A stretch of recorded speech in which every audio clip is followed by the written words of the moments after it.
Hello, and happy fall season.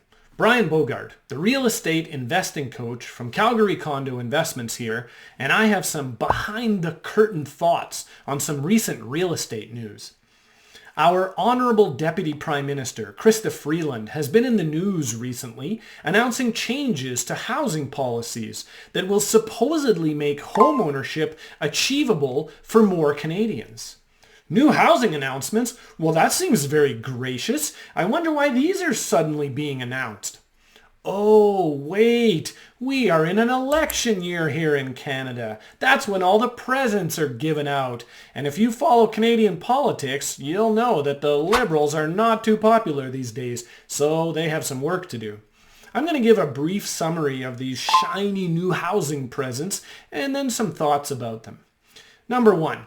Mortgage amortizations, or the length of time required to pay off your house.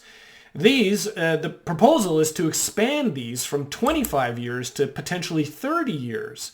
Now, by doing this, most monthly mortgage payments would go down somewhat, which could allow more Canadians to purchase a home.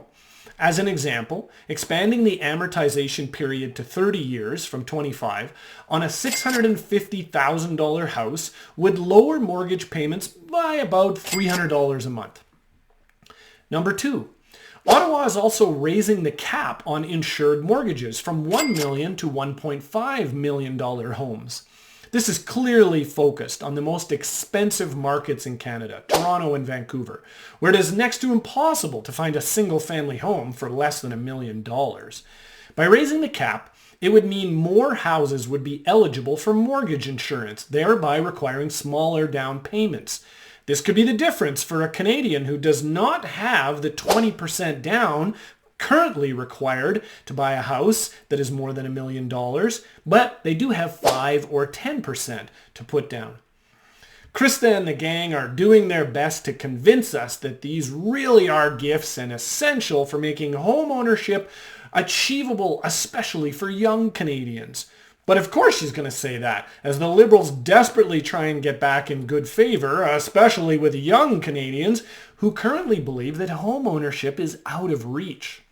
Let's dig deeper to see if the experts believe these are truly early Christmas gifts and different from earlier policies that many believe were the cause of high prices and unachievable home ownership for young people in Canada.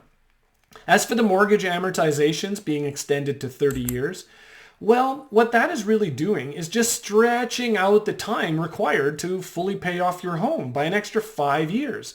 And while that does, in theory, lower the monthly payments, it also extends the time that you're paying interest to your bank. So in reality, you actually wind up paying more money over a longer period of time for that same home. And what if things change and rates start going back up? Now, that $300 or so monthly savings could quickly disappear, as homeowners discovered 2.5 years ago when rates dramatically went up. As for raising the insured mortgage cap from $1 million to $1.5 million homes, many argue that one of the reasons we found ourselves with such high prices for homes to begin with was because people were buying at prices that they truly couldn't afford, as people got caught up in the buying frenzy at low interest rates. If people can now buy homes up to $1.5 million with less down payment, 5% down versus 20% down, this again could create a scenario where people can now buy homes that they probably can't afford in the long run. And they're going to have bigger mortgages because they are putting less down payment on that home. While it does get more people into houses potentially, this policy could easily drive up prices again and put average Canadians in more debt than they are now. In conclusion, while the government is to be acknowledged for trying to address the housing issues, our Liberal government, in my and many others' opinion, appears to be continuing with reactionary housing policies that have not been planned, thought out, or explained well enough, and they may not actually fix short-term and long-term homeowner affordability issues. They appear to be gifts that can be handed out in an election year with not a lot of thought for the future. Now, what does this mean for real estate investors such as you and I? Well, almost everyone believes that the housing market will be very hot this spring because interest rates continue to go down. Well, these new policies could make it an even hotter market. That means prices will be driven up, and we could be back to where we were a few years ago. Now is the time to buy, as it is currently still a buyer/investors market with lots of sellers and builders looking to unload properties that they need to sell now.